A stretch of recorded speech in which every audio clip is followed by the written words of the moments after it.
भगवत गीता का नाम तो आपने जरूर सुना होगा, लेकिन क्या आप जानते हैं इसके पीछे की वो गहरी और रोमांचक कहानी जिसने इसे दुनिया के सबसे महान ग्रंथों में एक बना दिया। तो आज की इस वीडियो में हम जानेंगे इसी अद्भुत ग्रंथ के इतिहास से जुड़ी वो रोमांचक कहानी। जब महाभारत का युद्ध आरंभ ही होने वाला था, जब रणभूमि में शंखनाद गूंज उठा था, तभी ठीक उसी क्षण भगवान श्री कृष्ण ने अर्जुन को ऐसा ज्ञान दिया जिसने न केवल उसका मार्गदर्शन किया बल्कि पूरी मानवता को जीवन का सार समझा दिया। उसी दिव्य संवाद को आज हम भगवत गीता के नाम से जानते हैं। करीब 5168 वर्ष पहले कुरुक्षेत्र की इसी पवित्र भूमि पर भगवान श्री कृष्ण ने अर्जुन को श्री भगवत गीता का दिव्य उपदेश दिया था। उस दिन मार्गशीर्ष शुक्ल पक्ष की एकादशी की तिथि थी। आज उसी दिन को हम गीता जयंती के रूप में मानते हैं। यह सिर्फ एक संवाद नहीं था, बल्कि संपूर्ण मानवता के लिए जीवन का मार्गदर्शन था। ज्योतिसर कुरुक्षेत्र का वह ऐतिहासिक स्थान है जहां श्री कृष्ण ने अर्जुन को विराट रूप का दर्शन कराया, और यही भगवत गीता का जन्म स्थल भी माना जाता है। मान्यता है कि अक्षयवट नामक बरगद वृक्ष के समीप भगवान श्री कृष्ण ने अर्जुन को गीता का उपदेश दिया था, और यहीं उन्होंने अपना विराट स्वरूप प्रकट किया था। उस दिव्य दृश्य के साक्षी बने इस वट वृक्ष को ही अक्षता प्राप्त हुई, जो आज तक मौजूद है। आज उसी पावन धारा पर 5 टन अक्ष धातु से निर्मित 40 फीट ऊंचे भगवान श्री कृष्ण के विराट स्वरूप की प्रतिमा का लोकार्पण है। ऐसा भी वर्णन मिलता है कि दूर हिमालय की पावन गुफाओं में महर्षि वेदव्यास जी ने गहन तप, ध्यान और योग में लीन होकर मन ही मन महाभारत की घटनाओं का स्मरण करते हुए महाकाव्य महाभारत की रचना की थी। उत्तराखंड के चमोली जिले में स्थित बद्रीनाथ धाम के नजदीक भारत का पहला गांव माना जाता है। यह अलकनंदा और सरस्वती नदियों के संगम पर बसा है और समुद्र तल से 18,000 फीट की ऊंचाई पर स्थित है। माना गांव में वेदव्यास जी की गुफा मौजूद है।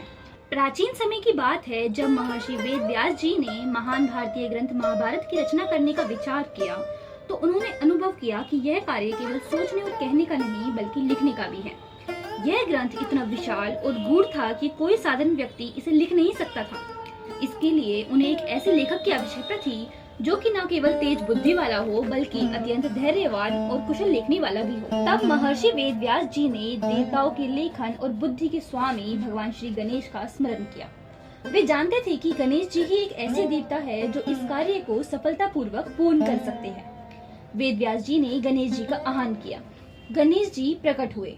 उन्होंने महर्षि की बात ध्यान पूर्वक सुनी और सहमति जताई और एक शर्त रखी। उन्होंने कहा, हे मुनिवर, मैं आपका ग्रंथ तभी लिखूंगा जब आप बिना रुके बोलते रहेंगे। यदि आप एक क्षण भी रुके तो मैं लिखना बंद कर दूंगा।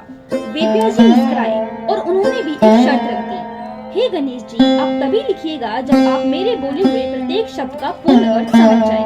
वेदव्यास जी की गुफा के नजदीक गणेश गुफा मौजूद है। यह वही स्थान है जहाँ महाभारत लिखी गई थी। इस प्रकार एक दिव्य अनुभव हुआ। महान वेदव्यास जी और दूसरे स्वयं श्री गणेश। व्यास जी बोले और गणेश जी ने लिखना प्रारंभ किया। यह माना जाता है कि जब गणेश जी महाभारत का लेखन कर रहे थे तो बीच में उनकी लेखनी टूट गई। लेखन कार्य को रोकना उन्हें स्वीकार न था। उन्होंने अपना एक दांत को तोड़कर उसे स्वाही में डुबोया और लेखन कार्य को निरंतर जारी रखा। इसी कारण उन्हें एक दंत कहा जाता है।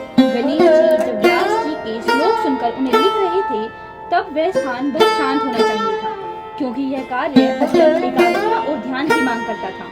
किंवदंती के अनुसार उस स्थान के पास सरस्वती नदी बह रही थी और उसके बहाव का शोर गणेश जी को लेखन में बाधित कर रहा था। उन्हें स्पष्ट रूप में सुनने में कठिनाई हो रही थी। गणेश जी ने सरस्वती माता से आग्रह किया कि वे कुछ समय के लिए इस तरह मंत्र कर दें या अन्य दिशा में प्रभावित करें, ताकि लेखन कार्य निर्विघ्न पूर्ण हो सके। लेकिन तब सरस्वती जी ने इस अनुरोध को नहीं माना, तो गणेश जी को यह अच्छा नहीं लगा और उन्होंने क्रोधित होकर सरस्वती जी को श्राप दे दिया कि तुम अदृश्य हो जाओगी और लोग तुम्हारे अस्तित्व पर ही संदेह करने लगेंगे। इस कारणवश सरस्वती नदी धीरे धीरे लुप्त होने लगी और आज भी भौगोलिक रूप से यह नदी दिखाई नहीं देती।